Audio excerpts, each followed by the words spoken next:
Vamos a ocuparnos nada menos que de 200 años de la historia de Asturias. Una historia que tiene su punto de arranque a principios del siglo VIII con la controvertida batalla de Covadonga y la legendaria figura de Pelayo, considerado el primer rey de una monarquía que tuvo su capital en la región hasta principios del siglo X, en que la corte pasa de Oviedo a León. Hablaremos de los orígenes, pero también del desarrollo y de las grandezas y limitaciones de esta peculiar formación que fue el Reino de Asturias. De todo ello, del Reino de Asturias, tienen mucho que contarnos nuestros invitados de hoy. Su trayectoria profesional, publicaciones y dedicación a esta materia durante largos años lo asegura. Con ustedes están don Juan Ignacio Ruiz de la Peña Solar, catedrático de Historia Medieval y director del Departamento de Historia y Artes de la Universidad de Oviedo, y don Javier Fernández Conde, profesor de Historia Medieval del mismo departamento y decano de la Facultad de Geografía e Historia, que ya nos había acompañado la anterior semana. Bienvenidos al programa. Vamos a hacer una pequeña introducción antes de entrar en materia.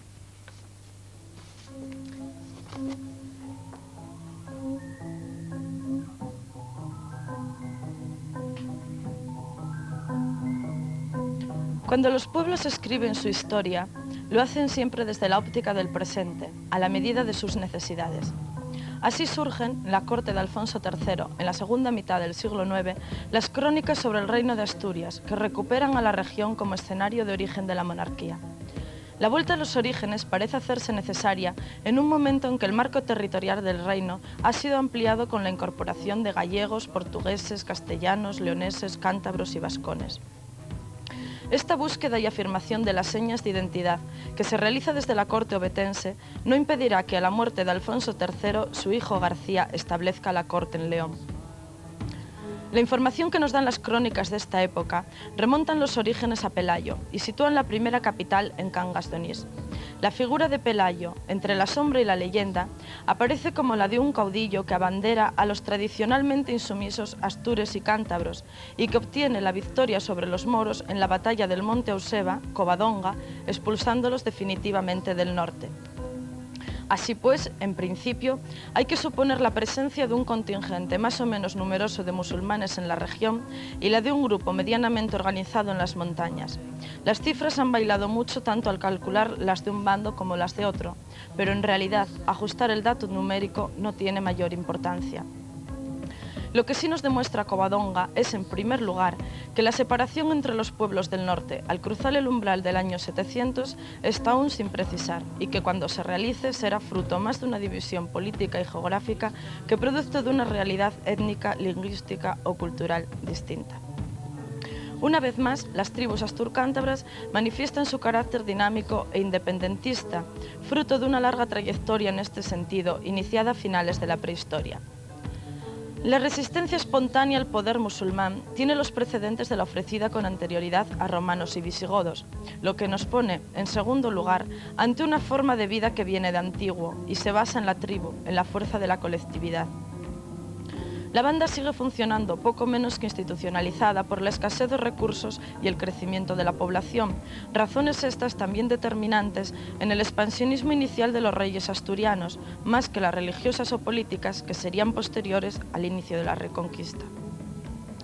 Todo lo que conocemos de estos dos siglos está ligado a la monarquía y, sin embargo, es difícil acotar las repercusiones que ésta tuvo sobre la cultura popular asturiana. Su importancia reside fundamentalmente en la unidad institucional que confiere por primera vez a la región, diferenciándola ya definitivamente del resto de los pueblos del norte y dando armazón jurídico a una peculiar forma de ser que adquiere así nominalmente la mayoría de edad.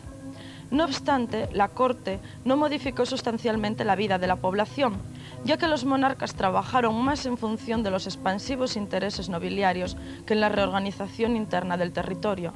De hecho, cuando la corte pasa a León, la repercusión social de este hecho es mínima. Y eso, que la monarquía asturiana acababa de producir sus mejores obras artísticas y literarias en el marco de un florecimiento cultural de primer orden impulsado desde el poder. Me gustaría antes que nada, a ver si nuestros invitados nos pueden decir cuáles son las fuentes que tenemos para el conocimiento del Reino de Asturias. ¿En qué nos basamos? Porque sí, ahí están las crónicas que veíamos de Alfonso III, pero yo creo que convendría explicar un poco en qué consisten estas crónicas, cómo se elaboran, de qué tratan. Y luego también supongo que hay restos arqueológicos y de otro tipo.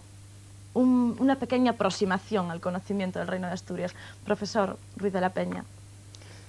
Efectivamente es la primera pregunta que se plantea quien se aproxima al conocimiento de una época tan lejana como es esta. La pregunta que está en el aire es, bueno, ¿y esto de dónde sale? ¿A través de qué medios de conocimiento llegamos a reconstruir esa historia de 2 siglos?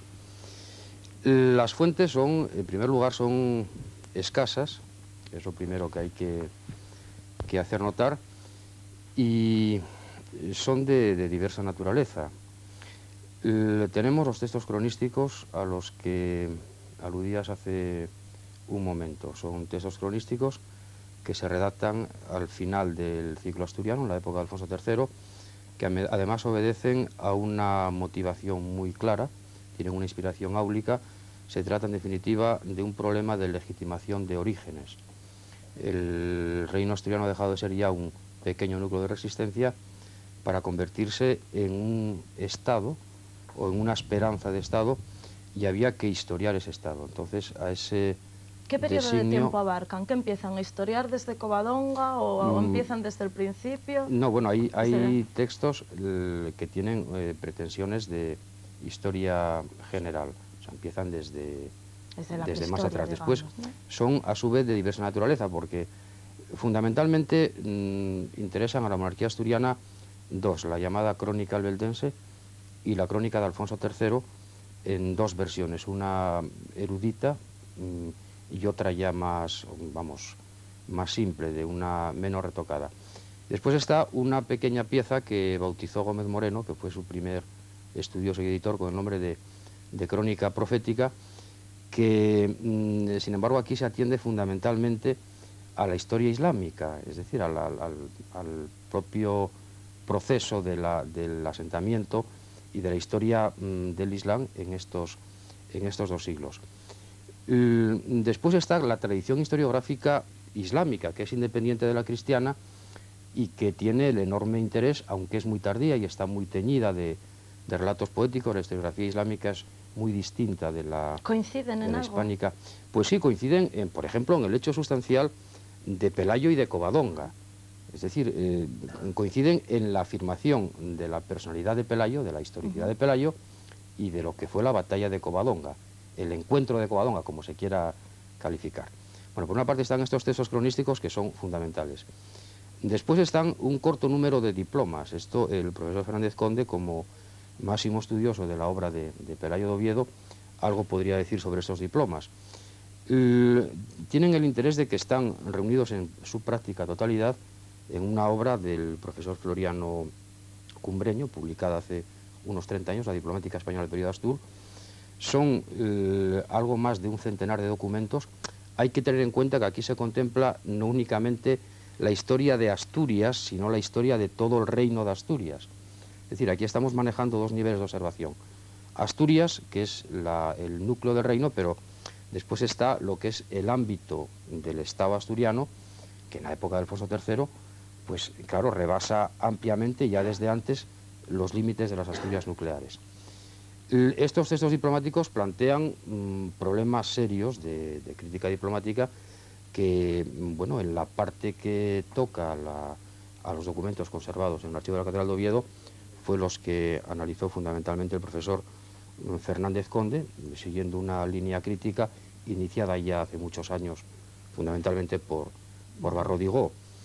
Después están las fuentes arqueológicas, que tienen un interés extraordinario, porque es un conjunto de piezas únicas y además que nos sitúan perfectamente, nos aproximan perfectamente a las realidades culturales de la época. Y básicamente son esos 3 tipos de testimonios, es decir, que son, podríamos decir, en plan de una expresión coloquial, que realmente son habas contadas las que tenemos. Pues, entonces, en torno a eso, lo que hay que hacer es una continua relectura de los textos, ¿no? Pues vamos a releer, vamos a entrar con la lectura de esos textos y vamos a empezar, yo creo, primero por contrastar un poco eso que veíamos de las fuentes islámicas y luego las fuentes cristianas, las de aquí, las de Alfonso III, referido a los orígenes, a ese Pelayo y esa batalla de Covadonga que tenemos tan anunciado, y además en un espacio como este se hace inevitable empezar por ahí, sobre todo yo creo que interesa bastante.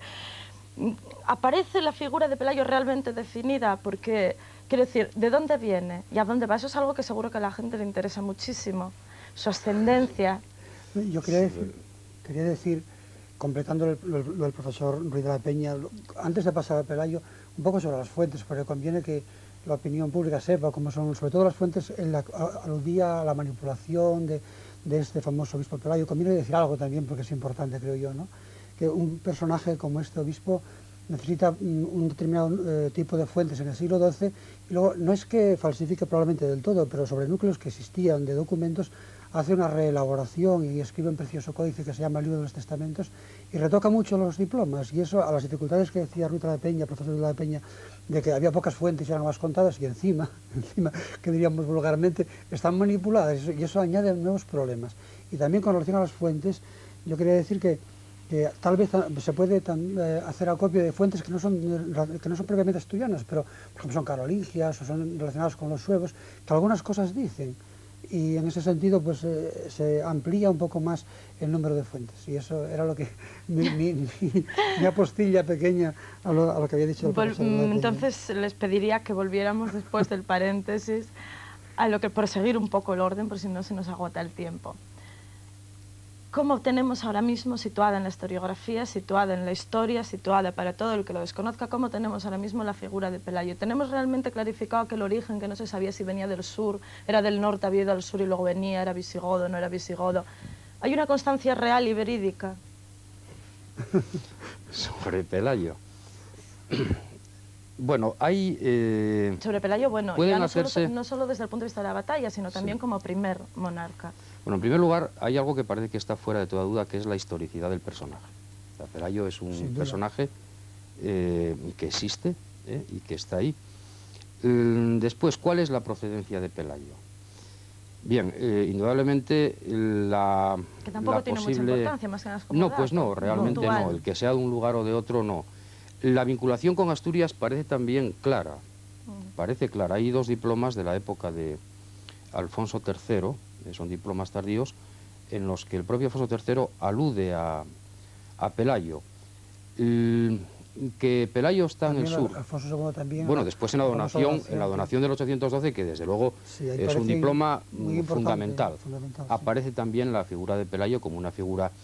Entonces, recientemente el profesor Caso González, catedrático de Literatura de la Universidad, publicó en el homenaje a Martín de Riquer, pues un estudio, un breve estudio sobre Pelayo, la batalla de Covadonga, la propia ubicación de la batalla de Covadonga.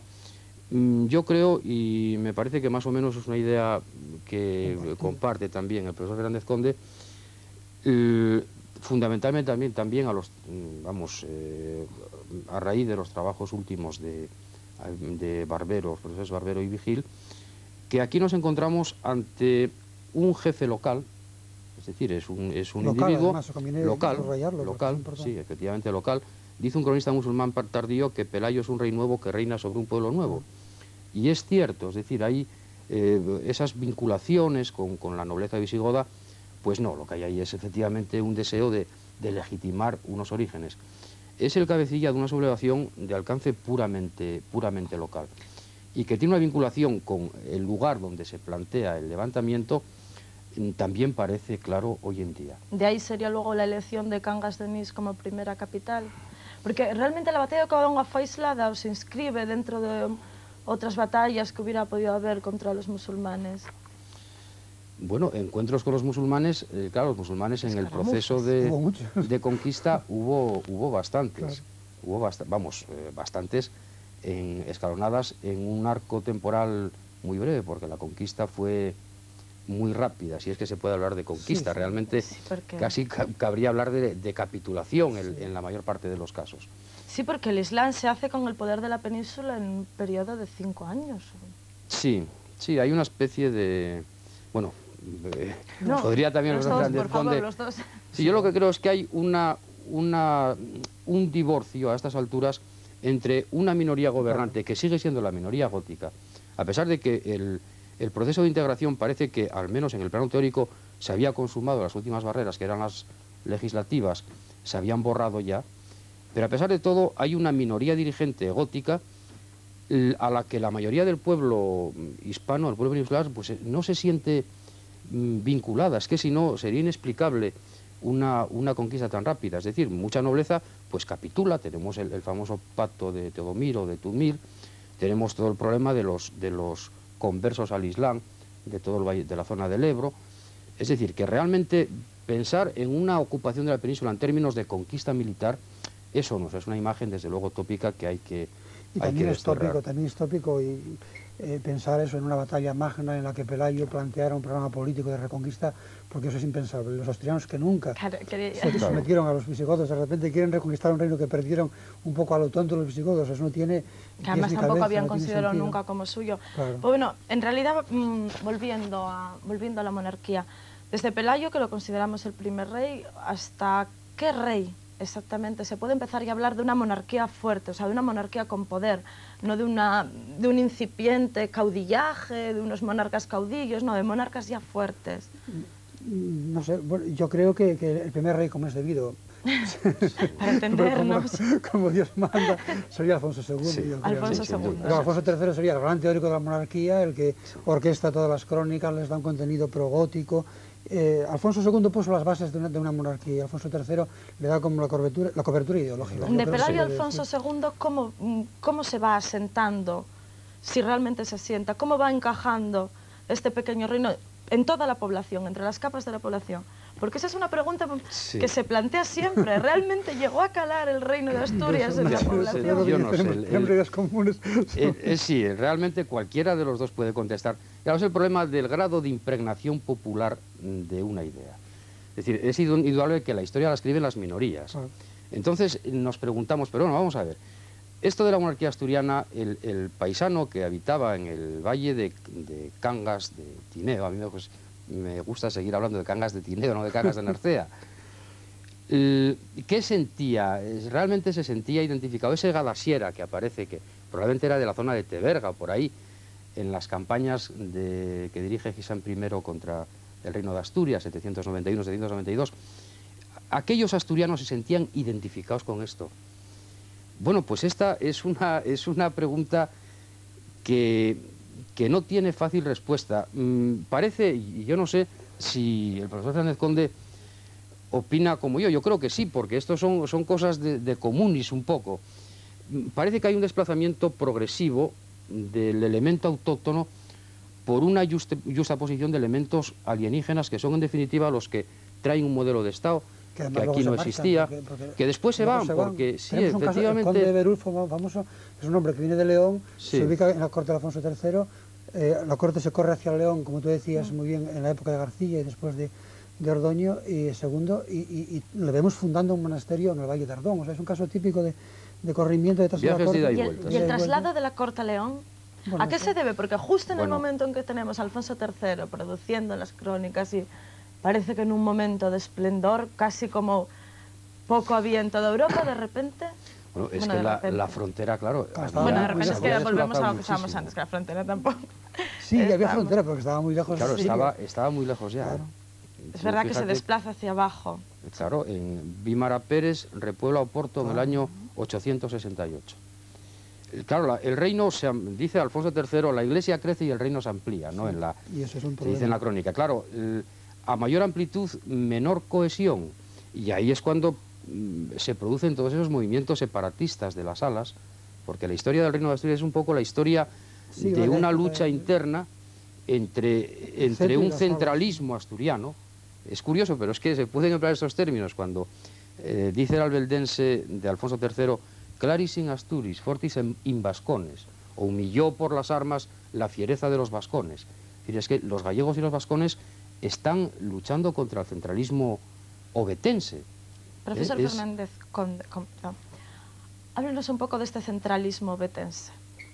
El centralismo obetense, bueno, siguiendo el discurso de Ruiz de la Peña, es que los reyes, lógicamente, se establece su corte en Oviedo y tienen problemas por la Alfonso II es el que establece la corte. Sí, Hasta Alfonso entonces, II. ¿dónde están las capitales? Bueno, como he Las sabido, cortes. en Cangas-Donís un proyecto de capital debió de ser muy elemental, además muy cercano a un centro muy vivo desde el punto de vista social, una tribu badiniense famosa, conocida, que estaba muy, en aquella zona, por así decirlo, estaba muy vivo ese tipo de organización social. Después pasa a Pravia. El paso a Pravia, a mí me parece, sobre todo, últimamente que hemos trabajado sobre Santianes un poco, tengo la impresión de que Pravia era el sitio ideal para una corte entonces, porque estaba en el centro de Asturias, cerca del mar, protegida un poco de los piratas, de la costa, porque estaba ya en un recodo un poco hacia el interior, las barcas ya podían llegar hasta Pravia, estaba en Alón, que sería la vía de comunicación más interesante de Asturias en aquel momento.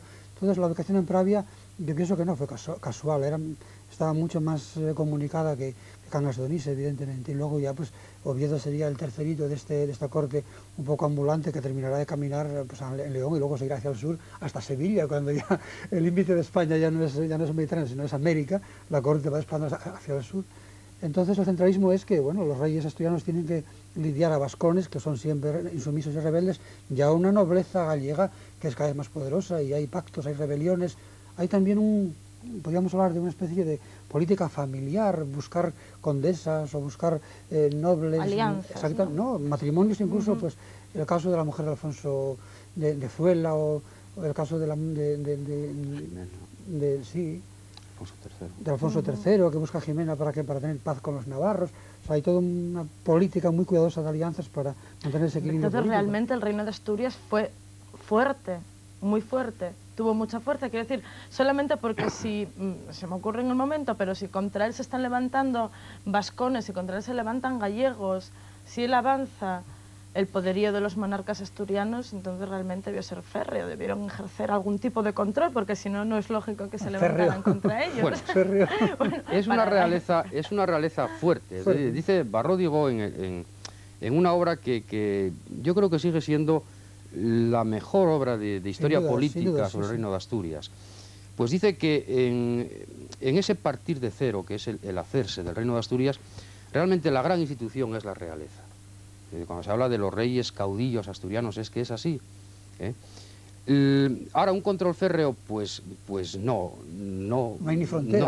No hay, es una frontera muy elástica. Lo que pasa es que estas etnias del norte pues tenían una tradición de pero insumisión. sin embargo, ellos ven a Asturias como algo distinto contra lo que levantarse, porque realmente todas eran muy parecidas y estaban como muy unidas, pero se enfrentan contra... Tendría que darse cuenta que Asturias no es Asturias, sí, no es provincia, el reino asturiano no es Asturias que hoy concebimos, es algo mucho más amplio.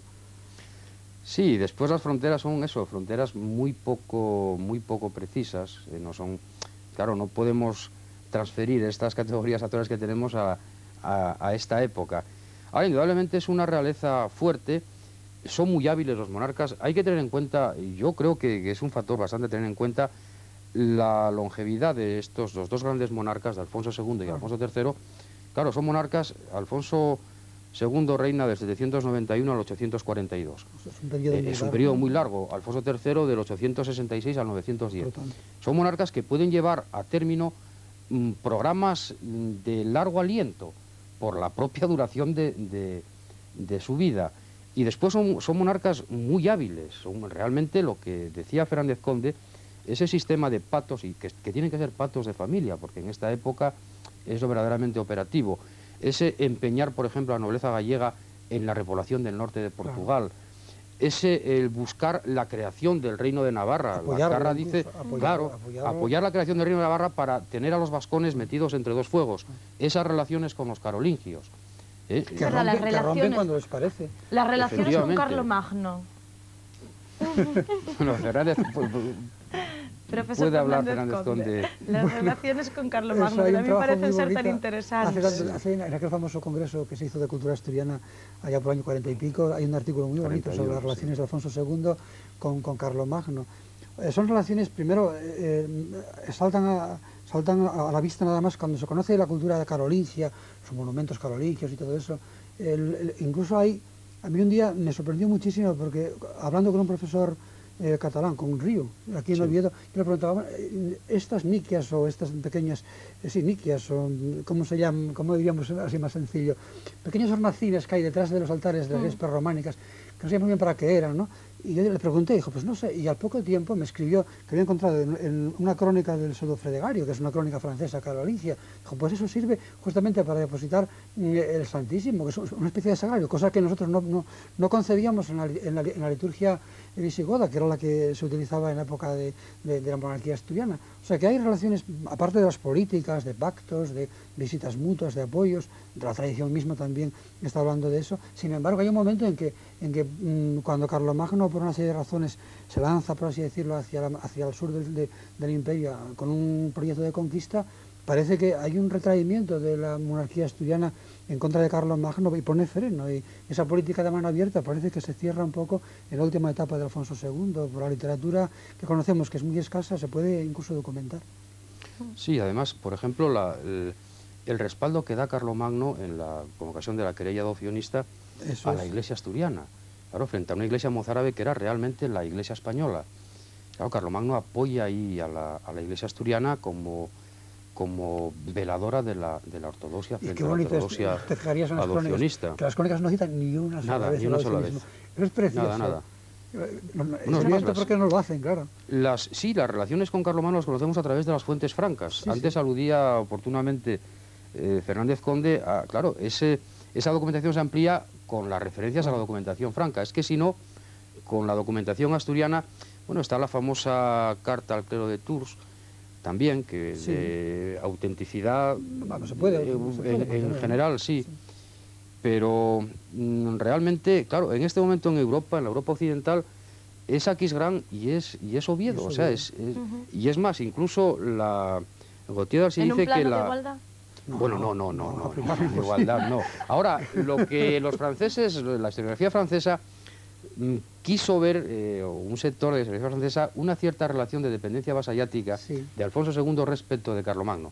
Y eso parece ser que no existe, no, porque además estaban en ámbitos tan distantes, pero las relaciones sí las hubo y parece ser que fueron intensas. Lo que nunca se pone de relieve cuando se habla de estas cosas, y yo creo que hay que ponerlo de relieve, es otra línea de influencias hacia el mundo celta, bretón, todo eso, que por la parte occidental sí que llegó. Y yo comentaba una vez hace poco tiempo, en la tesis de Isabel Loring, la esposa de Barberi Vigil, cómo esa abundancia tremenda de monasterios en la zona asturiana, que había que ponerla en relación tal vez con ese problema de la influencia de toda la zona atlántica, donde el monasterio es muy importante. En resumen, parecen ser dos siglos muy personales, muy diferenciados y sobre todo muy productivos.